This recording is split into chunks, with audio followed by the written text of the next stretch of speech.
Hello guys, I am Arhan from Mumbai. एक जीन इंसान को बर्बाद कर सकता है, मतलब वो सारी चीज़ें वो कर सकता है इंसान के साथ जो इंसान कभी सपने में भी नहीं सोचता है। लेकिन प्रकाश का सामना तो जीन के पूरे परिवार से हुआ था। अब ऐसे में प्रकाश के साथ क्या हुआ, उसके परिवार के साथ क्या हुआ, ये सब कुछ जानने के लिए तो आपको ये वीडियो पूरा देखना पड़ेगा। लेकिन वीडियो में आगे बढ़ने से पहले मैं आप लोगों से रिक्वेस्ट करता हूँ कि प्लीज़ मिस्टीरियस अरहान इस पर्टिकुलर यूट्यूब चैनल को सब्सक्राइब करो, साथ ही जो बेल आइकन है उसे भी कर दो प्रेस, ताकि इसी तरह के वीडियोस, इस तरह की हॉरर रियल स्टोरीज मैं आप तक पहुंचाता रहूं। तो चलिए शुरू करते हैं हमारा आज का ये वीडियो। तो मुंबई में रहने वाले प्रकाश, जिसकी उम्र लगभग 45 ईयर्स है, ये अपने परिवार के साथ मुंबई में रहते हैं। अब इनकी फैमिली में 2 बेटे, इनकी वाइफ और मदर फादर है। खैर, प्रकाश एक अच्छे बिजनेसमैन है, लेकिन साथ ही साथ ये एक एथियस्ट यानी कि एक नास्तिक है। ये भगवान पे, गॉड पर, किसी पर भी विश्वास नहीं करते। मगर हाँ, प्रकाश एक तांत्रिक पर विश्वास करता है और पिछले कुछ सालों से ये तांत्रिक की कही हुई हर बात को मानता है। और लिटरली जब इसने बिजनेस स्टार्ट किया था तब भी ये तांत्रिक उसके साथ था। हर बात मतलब हर बात। अब प्रकाश का बिजनेस ठीक ठाक ही चल रहा था इतने सालों से, लेकिन अब जाके लॉसेस हो रहे हैं। इतना ज़्यादा लॉस हो रहा है कि प्रकाश सोच रहा है कि ऐसा क्या हो गया जो मेरे बिजनेस में सडनली इतना ड्रॉप हो रहा है। तो वो तांत्रिक के पास जाता है, उसको बताता है कि मेरे साथ ये सारी चीज़ें हो रही है, अब मुझे कोई सुझाव दो, मुझे कुछ ऐसी चीज़ें बताओ जिससे फिर से मेरा प्रॉफिट होने लगे। तो वो तांत्रिक बोलता है कि प्रकाश, तेरे पास एक ही रास्ता है कि तू एक ऐसा घर ढूंढ जिसके आंगन में 2 चमेली के पेड़ हो। चल 2 नहीं तो 1 चमेली का पेड़ हो। उस घर में जाके रहना, तेरी सारी मुश्किलें दूर हो जाएगी और फिर से तेरा कारोबार में बरकत हो जाएगी। तो प्रकाश सुनता है, अरे वाह, ये तो अच्छा सुझाव है, लेकिन क्या पॉसिबल है कि एक ऐसा घर ढूंढना जहाँ पे चमेली का पेड़ हो। तो वो बहुत कोशिश किया लेकिन उसको ऐसा कोई घर नहीं मिला। खैर, अब कई महीने हो गए इस बात को। अब उसके बिजनेस में उसी तरह से गिरावट आ रही थी। तो प्रकाश ने सोचा कि क्यों ना अपने गांव सांगली चले जाए। तो वो अपने परिवार को लेकर सांगली जाता है कुछ दिन बिताने के लिए। अब वहां पर उसको एक इसका दोस्त मिलता है। अब वो उसके दोस्त के साथ बातें करते करते गांव में घूम रहा था। अब सडनली उसकी नजर गांव के बाहर एक घर पे जाती है, जिस घर के आंगन में 2 चमेली के पेड़ थे। प्रकाश सोचता है, अरे ये तो मैंने आज से पहले कभी नोटिस नहीं किया। अब जैसा बाबा ने बोला है बिल्कुल ये घर वैसा ही है, चमेली का पेड़ भी है, तो क्यों ना मैं ये घर खरीद के यहीं शिफ्ट हो जाऊं। अब अपने दोस्त को बोलता है कि यार ये घर किसका है। तो बोलता है ये घर अपने एक दूर के पहचान वाले का है, तुझे चाहिए क्या। तो बोला हाँ यार मुझे चाहिए। तो बोले चल, वो पड़ोस के गाँव में रहता है, वो दूसरे गाँव में रहता है, तो आप उससे मिल लेंगे और जो भी डिस्कशन है तू कर लेना। तो प्रकाश ताबड़तोड़ उस लड़के के साथ उसके गाँव चला गया। अब वहाँ जाके उस लड़के को बोलता है कि हमको तुम्हारा घर पसंद आया और हमको वो घर चाहिए। तो उस लड़के ने बोला, देखो मुझे कोई प्रॉब्लम नहीं है घर बेचने के लिए, लेकिन उस घर में मेरी माँ रहती है और मेरी माँ कभी भी नहीं चाहती कि वो घर बिके। अगर आप इतना चाहते हो तो जाके मेरी माँ से बात करो, लेकिन याद रखना मेरी माँ तुमसे बात नहीं करेगी। वो तुमसे क्या, हमसे भी बात नहीं करती है। तो प्रकाश बोला, क्यों नहीं करती है। बोले तुम वहाँ जाओगे तो तुमको खुद समझ में आ जाएगा। खैर, प्रकाश जाता है, दरवाजे पे नॉक करता है, माँ जी मैं अंदर आऊँ क्या। तो बुढ़िया बोलती है, नहीं अंदर आने की कोई ज़रूरत नहीं है, क्या हुआ, कौन हो तुम। तो प्रकाश बोलता है कि मैंने आपके बेटे से बात किया, मुझे ये घर खरीदना है। आप इस घर की जितनी भी कीमत बोलोगे मैं उससे 10% ज़्यादा ही दूंगा। बुढ़िया बोली, पहली बात तो मुझे ये घर बेचना है, दूसरी बात यहाँ पर वापस दोबारा से मत आना वरना तुमको भारी पड़ जाएगा। प्रकाश बोला, क्यों नहीं आना, मैं कौन सी गलत बात करता, मुझे तो आपका घर लेना है ना। तो बुढ़िया बोली, अभी के अभी यहाँ से निकल जाओ। अब ये जो कन्वर्सेशन प्रकाश और उस बुढ़िया के बीच में हो रही है ना, ये ऐसी हो रही कि प्रकाश उस बुढ़िया का चेहरा नहीं देख पा रहा है। बुढ़िया घर के अंदर बैठी है और घर में पूरा अंधेरा है, प्रकाश घर के बाहर ही खड़ा है, उसको अंदर आने से मना कर। तो यहाँ पे सिर्फ प्रकाश उस बुढ़िया की आवाज ही सुन रहा है, उसका चेहरा नहीं देखा। खैर, बुढ़िया ने मना की तो प्रकाश वहां से निकल गया। अब प्रकाश घर पे आया और अपनी वाइफ को बोला, वो मालूम है मैंने कहा था कि बाबा ने हमें एक ऐसा घर लेने के लिए बोला है जिस घर के आंगन में चमेली का पेड़ हो, वो घर में रहने से हमारे साथ चीजें वापस फिर से नॉर्मल हो जाएगी। तो उसकी बीवी बोलती है, हाँ तुमने बोला तो था, तो वो घर मुझे मिल गया है, एक बार तुम जाके बात करो। वो बुढ़िया नहीं मान रही है। तो बोली, अरे अगर हमको वो घर लेने से हमारी लाइफ में वापस से फिर से खुशहाली आ सकती है तो हमको वो घर लेना ही चाहिए, मैं जाके बात करती हूँ। तो प्रकाश बोलता हाँ तुम भी जाओ और माँ को भी साथ में लेके जाना।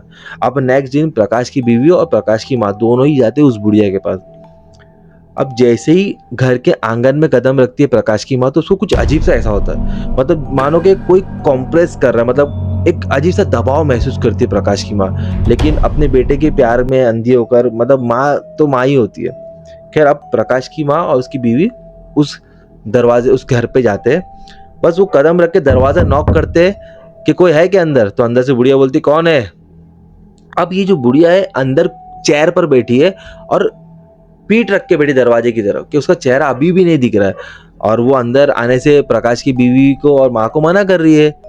तो प्रकाश की बीवी बाहर से बोलती है कि माँ जी हमको ये आपका घर खरीदना है, मेरे हस्बैंड कल आपसे बात करके गए थे तो आपने उनको भगा दिया, हम आपको आपके घर की जो कीमत है उससे 10% ज़्यादा ही देंगे। तो बुढ़िया बोलती नहीं मुझे नहीं बेचना, तो क्यों जबरदस्ती मेरे पीछे पड़े हो। अब ये बुढ़िया ने इस तरफ से ऐसा मुंडी करके राइट साइड में बात करी कि मैं तुमको नहीं बेचना चाहती हूँ घर, तुम क्यों नहीं समझ रहे हो। तो प्रकाश की माँ को थोड़ा सा अजीब डाउट हुआ कि एक तो अंदर घुसते ही मुझे नेगेटिव फील हो, प्लस ये बुढ़िया भी अजीब तरह से बिहेव कर रही है, ऐसा कौन करता है। तो प्रकाश की माँ बोली कि अगर आपको नहीं बेचना तो एटलीस्ट सीधे से तो बात करो, ऐसा कौन बात करते किसी से।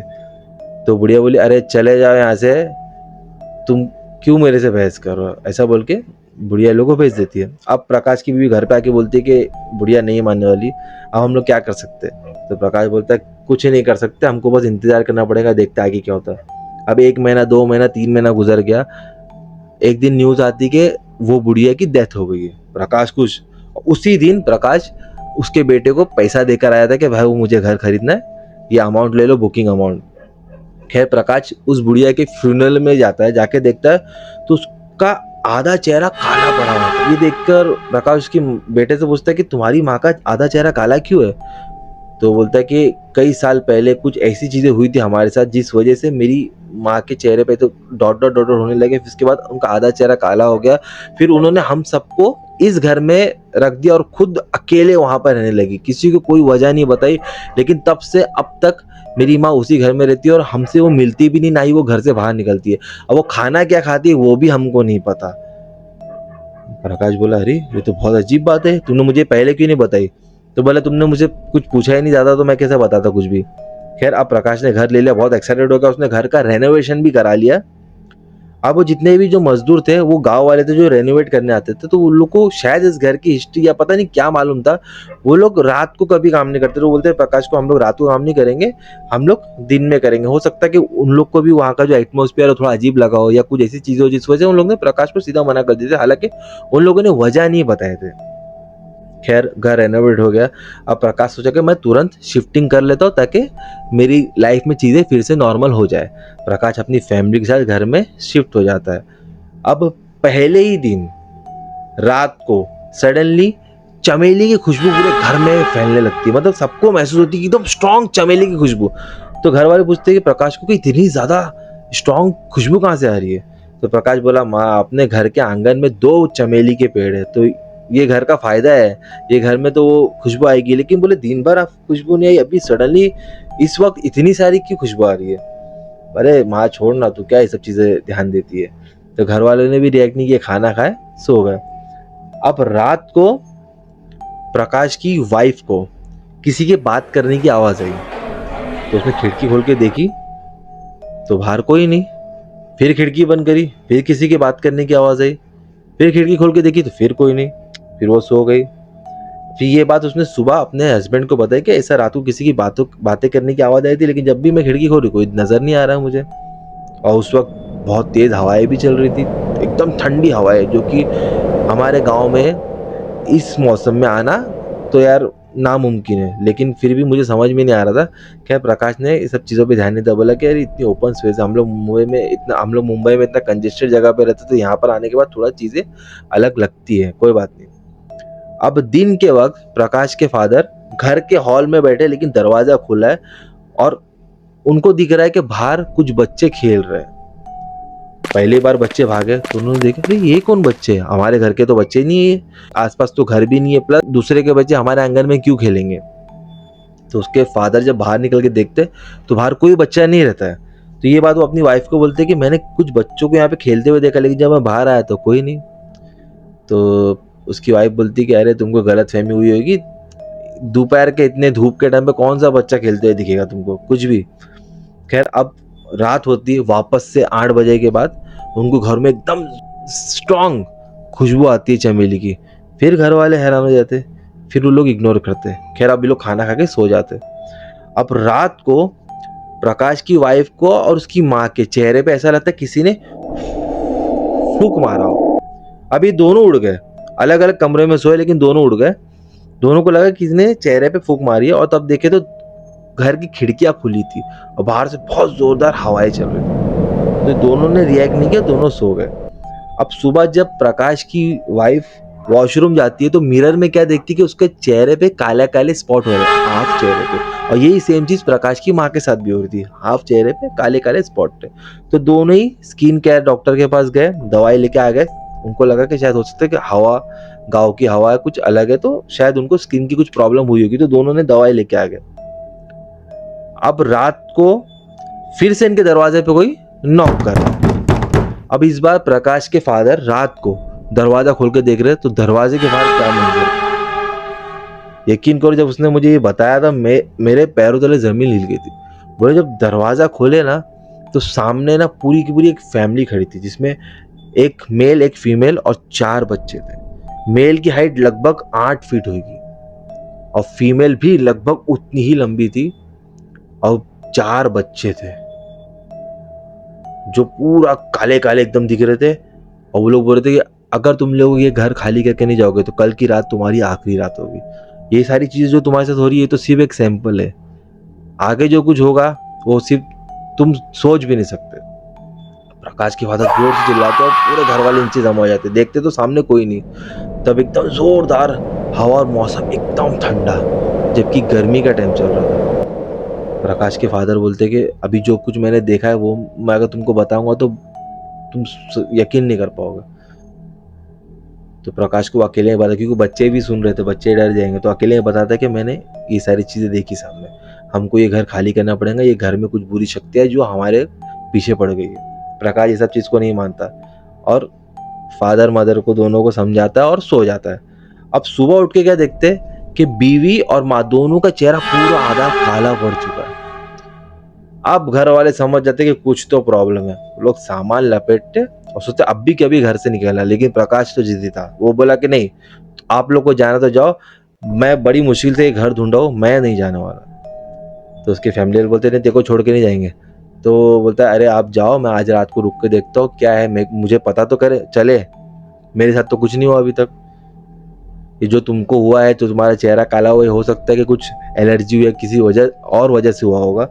जब तक मैं खुद से नहीं देख लेता मैं नहीं मानूंगा। तो उसकी फैमिली वाले बोले ठीक है। अब पूरे परिवार वाले निकल गए। अब रात को प्रकाश के साथ उस घर में क्या हुआ किसी को कुछ खबर नहीं, कुछ पता नहीं। लेकिन जब सुबह जाके देखते हैं तो प्रकाश बेहोश था। हॉस्पिटल लेके गया तो उसकी पूरी बॉडी पैरालाइज हो गई। वो दिन है और आज का दिन है, प्रकाश पूरा पैरालाइज। अब उस रात को उसके साथ क्या हुआ, जीन की फैमिली ने उसके साथ क्या कि किसको कुछ नहीं पता। लेकिन आज वो घर हॉन्टेड है, वहां पे कोई नहीं जाता, और घर तो छोड़ो उसके आसपास भी कोई भटकता नहीं है। और कहते कि वहां पर आज भी जीन की पूरी फैमिली रहती है। ये बोलते हुए भी मुझे गूज़बम्स आ रहे हैं। मैं अगर उस वक्त वहां पे होता तो मेरे क्या महसूस था वो मैं आपको बता भी नहीं सकता। तो खैर ये तो एक रियल कहानी थी प्रकाश की और उसके परिवार की। मैं आप लोगों से इतना ही कह सकता हूँ कि जब भी आप किसी घर में जाओ तो अच्छे इंटेंशंस लेके जाओ, और घर में जाते ही कुरान खानी करो या पूजा पाठ करो, ताकि अगर इस तरीके की दुष्ट आत्माएं हो तो वहां से भाग जाए। और नहीं भी भागे तो एटलीस्ट आपको संकेत तो हो कि यहाँ पर कुछ ऐसी चीज है जिस वजह से हमको यहाँ पर नहीं रहना चाहिए, क्योंकि उनको परेशान करना मतलब डबल परेशानी मोल लेना। तो कैसा लगा आपको ये वीडियो मुझे कमेंट सेक्शन में जरूर बताओ। आपका कमेंट करना बहुत जरूरी है, अच्छा बुरा जो लगा मुझे जरूर बताना। और हाँ, चैनल को सब्सक्राइब नहीं किया तो कर दो और वीडियो को शेयर करो और लाइक भी करके जाओ। मैं मिलूंगा किसी नेक्स्ट वीडियो में। Till then bye.